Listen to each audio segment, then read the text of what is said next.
What's up, my Yu-Gi Bros? I'm your host, the one, the only, the RJB0. Welcome to Yu-Gi-Oh! And Business Casual. Today, another episode of Rethinking Thunder. Why? New toys. And we Thunder players really like our new toys, particularly if they're battery-powered. Yes, today we're talking about Batterymen, because they've received a couple of new toys themselves that have actually made the deck very good. So I want to talk about the playstyle and why it matches a lot of Thunder family players so that Thunder players can actually be competitive and have fun in the business casual way. I want to talk about why the deck is good, how it works, and of course what the new toys do for it. So let's start off with the playstyles. The reason why I say that a lot of Thunder players will actually really like this deck, a lot of Watt players, a lot of Thunder family players, is because it values field presence above all else. And that's one thing I really like about the Montreal theory of Thunder family, is because field presence is the most important thing to that deck. Now, the Montreal theory and the combo theory of Thunder family both are not doing so hot this format because their Shadow matchups are awful. And Shadows being the most popular deck right now makes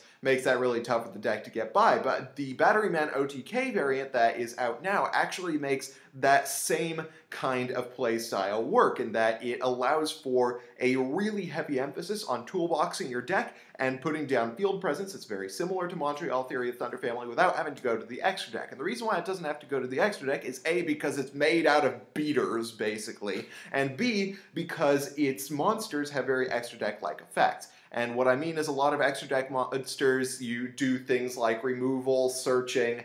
That's pretty much what they do. Removal, searching, and summoning. And this deck basically does it without the extra deck. So I think that the deck does really well this format because field presence is really important to it. What that means in the Satellar Knight matchup is even if they negate one thing, if the Satellar Knight player can't build field presence before you get any field presence, then you are in a really good position if you're playing a Batteryman deck. They've got a really good Shadow matchup, both because they don't have to go to the extra deck and because of one of their new toys that I'll get to in a second. They've got a really good Burning Abyss matchup because they can OTK, which means that they can stop Burning Abyss from grinding. And the grind game is the most important to Burning Abyss because that's how they gain advantage. They gain advantage through grinding, and if you can OTK them, then they can't grind. So they have a very good Burning Abyss matchup. So their matchups for this format are pretty good. Their matchup for Clifford's is actually also pretty decent, mostly because they have the ability to OTK. And a deck that can OTK more quickly than Clifford's is going to beat Clifford's, because that's how Clifford's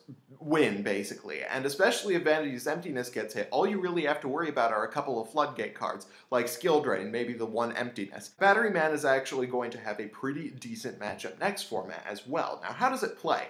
So basically the idea of the deck is you want to get a combo of basically two monsters in your hand and maybe a Monarch Stormforth or a monster on board. And one of those monsters you really want to be Batteryman Charger, because you could put a Batteryman Charger if you have a Fuel Cell in your hand or an Industrial Strength in your hand that's alive, then you can OTK that turn, because you can go Charger by tributing either the monster you have on your field, or if you have Monarch Stormforth, tributing your opponent's monster, which is huge in the Shadow matchup, because you can just Monarch Stormforth, tribute their Winda, go off on them. You tribute the monster, you summon the Charger, and Charger summons out 9-Volt. 9-Volt adds an Industrial Strength or a Fuel Cell to your hand. You summon the two boss monsters you have in your hand, and you have an OTK setup right there. You can also go into the extra deck with level 5 plays, since a lot of them use artifacts really effectively, and you can go into the extra deck with M7 and Gauntlet Launcher. I've actually lost a few times to Gauntlet Launcher in that deck. There are just so many really good plays in the deck, and it can set up for it really quickly because 9-Volt is amazing,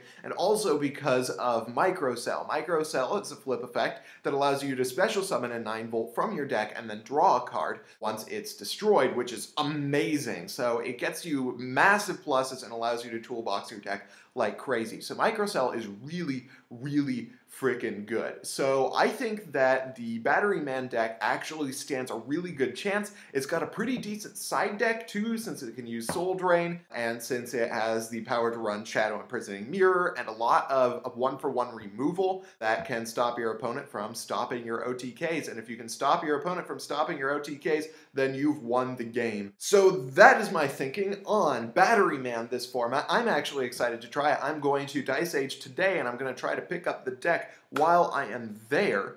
I hope you guys liked this video. If you did, hit that thumbs up button. If you didn't, let me know why in the comment section below. And of course, let me know what you think of the new Batteryman strategy, that it's really the old Batteryman strategy, but with new things. And of course, subscribe for more deck discussion, analysis, and general Yu-Gi-Oh! Shenanigans. Thank you guys for watching. I am your host, the one, the only, the RJB0, and I got a jet. See you guys.